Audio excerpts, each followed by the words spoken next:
Hola, muy buenos días, estudiantes de grado octavo. El día de hoy vamos a hacer el proceso de retroalimentación y calificación de la evaluación bimestral. Vamos a mirar cuáles sean las respuestas correctas a las preguntas que se les hizo. Recuerden que la gran mayoría de las preguntas que hicimos pues tenían que ver más que todo con el documento que yo les envié por vía virtual.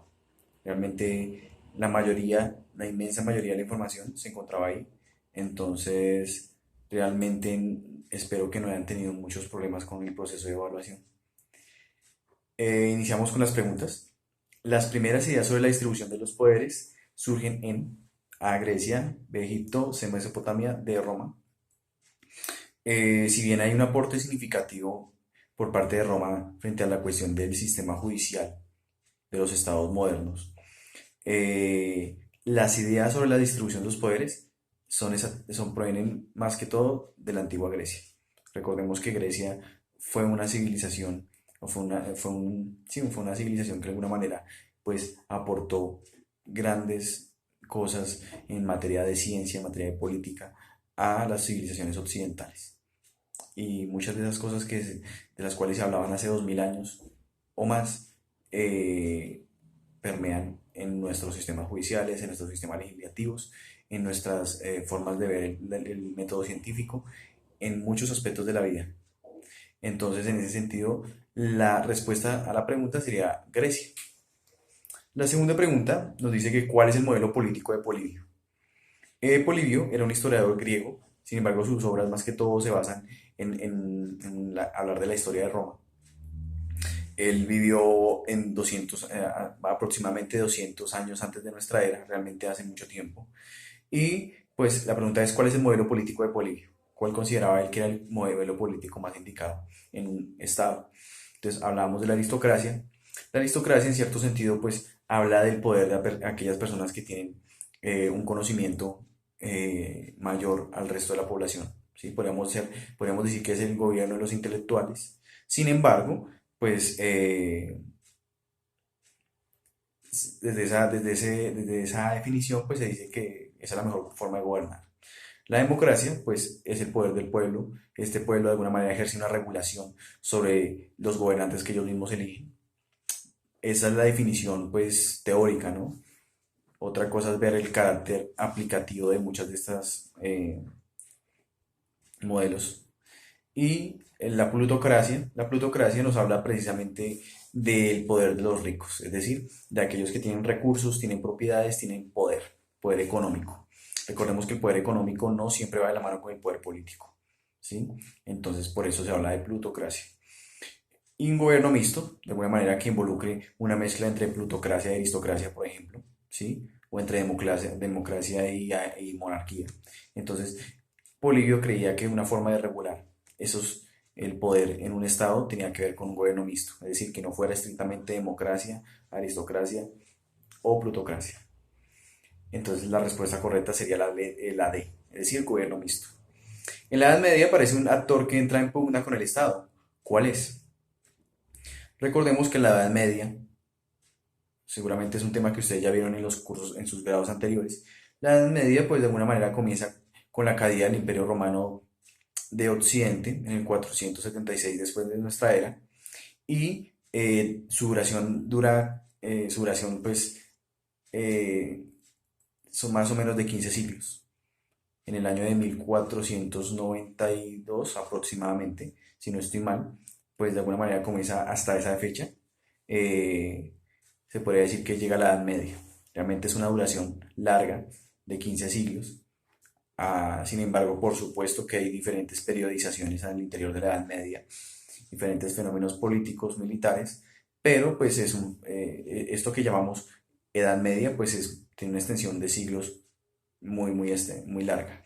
Entonces, en la Edad Media aparece un actor que entra en pugna con el Estado. ¿Cuál es? Nobleza, siervos de la gleba, iglesia, señores feudales. Todos estos actores de alguna manera están presentes en la Edad Media, ¿no? La nobleza, pues hace parte de todo este tipo de linajes familiares, de reyes, de duques, de condes, de vizcondes, todo este tipo de nobleza que tenía el poder económico también y poder político. Siervos de la gleba Los siervos de la gleba eran más que todos estos campesinos que si bien no eran esclavos, tampoco eran libres porque tenían que trabajar la tierra de su amo. Y este amo de alguna manera ejercía una protección militar y una protección o un abastecimiento de alimentos.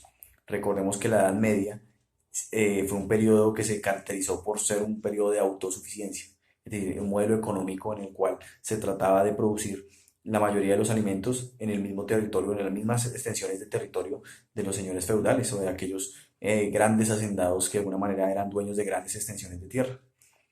La iglesia comienza a ser un factor muy importante precisamente cuando Constantino pues declara la iglesia, la religión católica como oficial. Realmente a partir de ahí comienza a darse una expansión inmensa por toda Europa y por otros países de África, de Asia. Y pues de alguna manera la iglesia comienza a tener un papel muy preponderante, un poder político también y un poder económico. ¿Por qué poder económico? Porque al ser una institución tan sólida, de alguna manera las creencias tenían que se relacionaban inevitablemente con los recursos. Un ejemplo muy claro era si moría un gran hacendado, un señor feudal, pues el señor feudal quería ganarse el cielo. Y una forma de ganarse ese cielo era dejando todas sus propiedades a la Iglesia Católica. ¿Sí? De alguna manera, pues ese tipo de, por ejemplo, ese ejemplo muestra cómo la Iglesia comenzó a tener gran poder, gran riqueza de extensiones de territorio. Y por último está la opción de los señores feudales.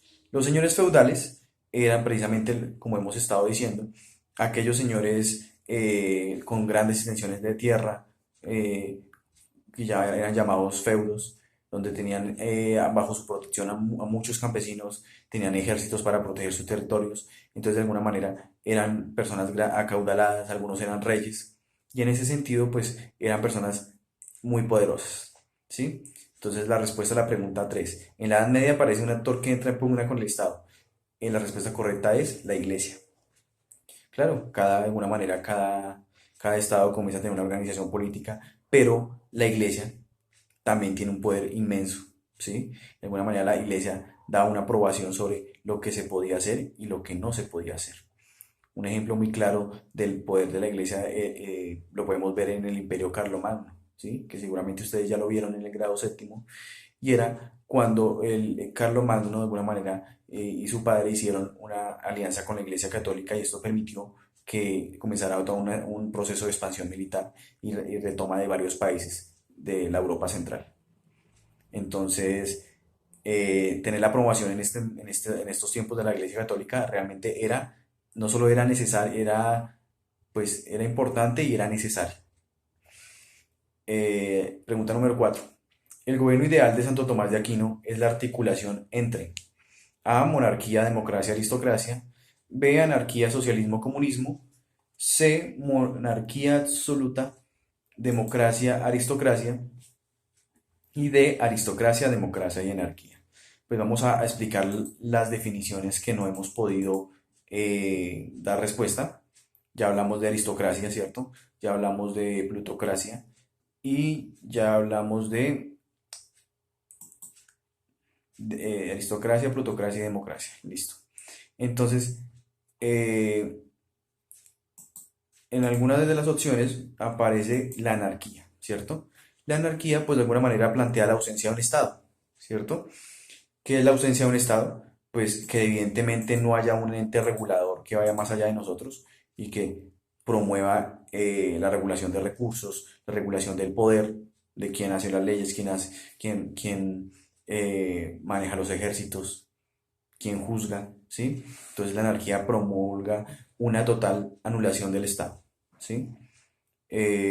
Esta forma de gobierno de alguna manera se ha quedado un poco en la teoría, ¿sí? Porque no hemos visto realmente sociedades totalmente anárquicas. Hemos visto brotes de anarquía, bueno, brotes de violencia, brotes de desorden social, pero no podríamos llamarle esto anarquía, ¿cierto? Porque la anarquía responde a todo un sistema regulatorio de gobierno, ¿sí? Que se autorregula solo y no necesita, ¿sí?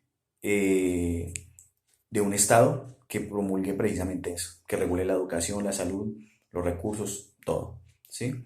Entonces, no la hemos visto, Primero porque es muy complejo verlo en la realidad y necesitaría de una autonomía alta de cada uno de los ciudadanos, una comprensión más allá de la individualidad. Entonces, no sé si algún día se pueda llegar a ver realizado lo que podemos llamar o definir como anarquía. Por otro lado, aparece lo que es el socialismo, que a veces se habla mucho en los noticieros, se habla mucho en muchas partes se habla del socialismo, pero ¿qué es el socialismo? De alguna manera es la toma de los medios de producción, ¿sí? De la economía en manos de la clase trabajadora o la clase obrera, ¿sí?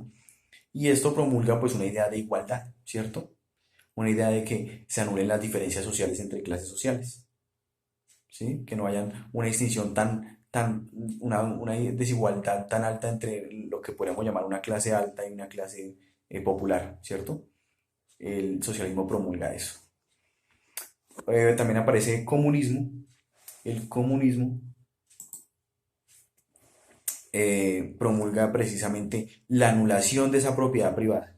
Es decir, si en el socialismo los medios de producción, los medios privados se la toman la clase obrera, en el comunismo no.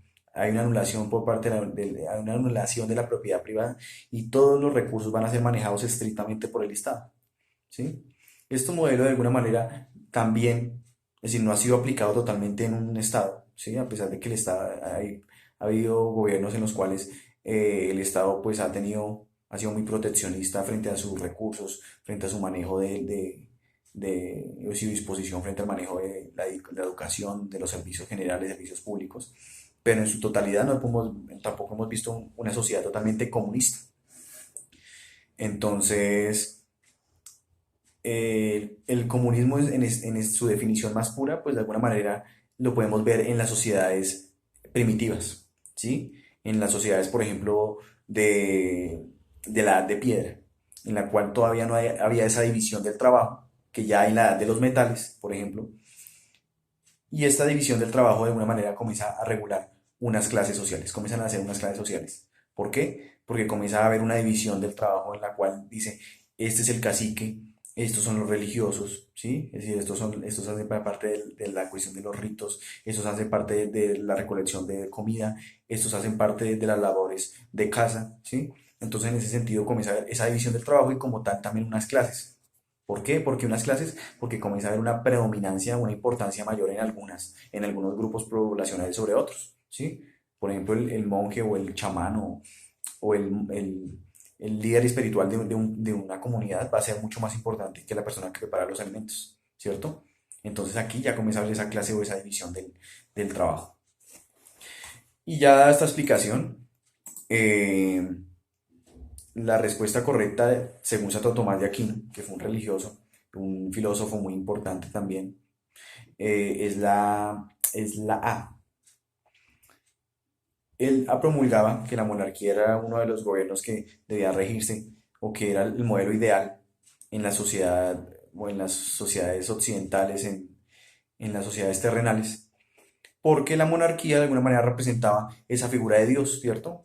En la cual el poder está concentrado en esa cabeza, en una sola cabeza, está concentrado en la figura de Dios y esa figura de Dios de alguna manera tiene todas las disposiciones religiosas, las disposiciones de milagros, las disposiciones de ritos con su comunidad, ¿sí? Con sus creyentes, ¿sí? Entonces decía que un gobierno ideal pues debería ser promulgado por la monarquía. Sin embargo, decía que no era sano para un Estado que el poder se concentrara solamente en una sola cabeza. Sí, que la monarquía de alguna manera pudiera compartirse, pudiera ser mixta, puede ser un gobierno mixto, por ejemplo, con una democracia o con una aristocracia. Es decir, que el pueblo tuviera voz y que de alguna manera las personas más ideales en términos académicos o intelectuales, pues también tuvieran una influencia en esos gobiernos. ¿Sí? Y eso era lo que promulgaba Santo Tomás de Aquino. Pregunta número 5. ¿Por qué es importante para Luke la separación del poder al interior de la organización del Estado? Esta pregunta la podemos ver perfectamente en el documento que yo les envié, ¿cierto? John Locke, pues, es líder de lo que podríamos llamarse el empirismo. El empirismo es una corriente filosófica, ¿sí? Que de alguna manera pues se basa en establecer sus criterios de verdad a partir de lo que los sentidos logran percibir de ella, ¿cierto? Aunque pues más adelante vamos a hablar de esas corrientes filosóficas y corrientes también políticas. Entonces las opciones que presenta es la A, para que cada organismo cumpla sus funciones de manera coordinada. B, porque es necesario ejercer una regulación al interior de los sistemas de gobierno de tal manera que no haya excesos. C, porque corresponde a una tradición al interior de los sistemas de gobierno ingleses. Y D, porque es la mejor manera de que un Estado pueda crecer y consolidar proyectos expansionistas. Esta pregunta tiene su truco. ¿Por qué? Porque de alguna manera podemos decir que hay dos respuestas que pueden ser correctas, pero que una es más correcta que otra. ¿Listo? Yo les he dicho a ustedes, muchachos, que en las preguntas a ver van a presentarse este tipo de preguntas, ¿sí? Que ustedes les van a decir o los van a poner a dudar sobre, pues, cuál es realmente la respuesta correcta o cuál es la más correcta. Y para eso tenemos que siempre leer qué nos pide un enunciado, ¿cierto? Entonces, la A, para que cada organismo cumpla con sus funciones de manera coordinada, pues puede ser, ¿cierto? La C, porque corresponde a una tradición al interior de los gobiernos a través de los sistemas de gobierno ingleses. No, realmente esta no tiene ningún tipo de relación. D, porque es la mejor manera en que un Estado puede crecer y consolidar proyectos expansionistas. Realmente, si nos hemos dado cuenta, la organización de los proyectos expansionistas a lo largo de la historia, por ejemplo, el Imperio Romano, se dio más que todo en la República, ¿sí? Un gobierno realmente que se basó en primera instancia por una organización política, por una división de unos roles políticos muy importantes, y luego pues pasó a lo que podríamos llamar la consolidación del imperio, ¿cierto? A retraerse. Entonces, en ese sentido, eh, la organización del Estado no se hace necesariamente para consolidar un proyecto expansionista, ¿sí? Sino para organizar una sociedad en general dentro de un territorio en específico. La B es al criterio del texto también de lo que estábamos leyendo, la respuesta correcta, porque es necesario ejercer una regulación al interior de los sistemas de gobierno de tal manera que no haya excesos. Luke creía que el ser humano por naturaleza tiende a abusar del poder cuando lo tiene, ¿cierto?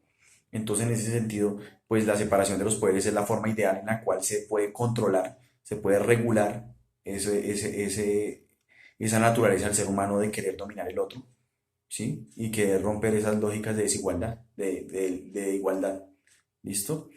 Entonces, en ese sentido, la respuesta sería esa. La siguiente pregunta es, una de las diferencias que existen entre Montesquieu y Locke es, Montesquieu agrupó las funciones de la política exterior como las correspondientes a la seguridad interna, aspectos que Locke había separado en dos poderes diferentes. Montesquieu respetó los postulados de Locke con relación a las funciones legislativas, sin embargo, no le dio un papel preponderante a la figura del rey. C, a pesar de ser postulados muy cercanos, la teoría de Montesquieu ha sido aplicada en la mayoría de las constituciones de los estados modernos. D, todas las anteriores. Si ustedes leyeron el documento con detenimiento, se van a dar cuenta que esas tres respuestas, opciones de respuesta están presentes ahí, ¿sí? Se explican de manera clara. Entonces, dice Montesquieu agrupó funciones de la política exterior como correspondientes a la seguridad interna, aspectos que Locke había separado en dos poderes diferentes. Locke hablaba un poco del poder ejecutivo y del poder federativo, ¿sí? Entonces, de alguna manera, estos dos poderes se coordinaban para hacer la coordinación de la seguridad exterior de un Estado, ¿sí? La protección de fronteras, por ejemplo, ¿sí? Entonces hablaba del poder federativo y del poder ejecutivo. Por eso dice que en Blue, de alguna manera, agrupó esas funciones en un solo poder. Locke lo hace en dos.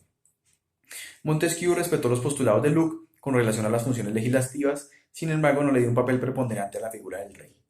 Pues Montesquieu de alguna manera, la aplicabilidad que se le dio a Montesquieu en su modelo político de la división de poderes, precisamente responde o fue aplicado más que el de Locke, precisamente por eso, porque en los estados modernos, en la mayoría de los grandes estados modernos, como por ejemplo en Colombia, no hay una figura de un rey, ¿cierto?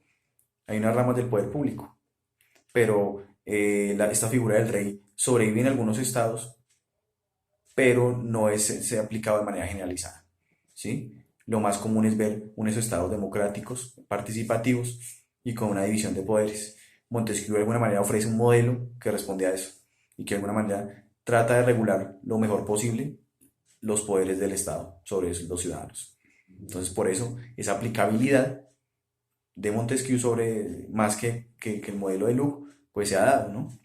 En Colombia tenemos la rama ejecutiva, legislativa y judicial, ¿cierto? En ningún momento hablamos de un rey.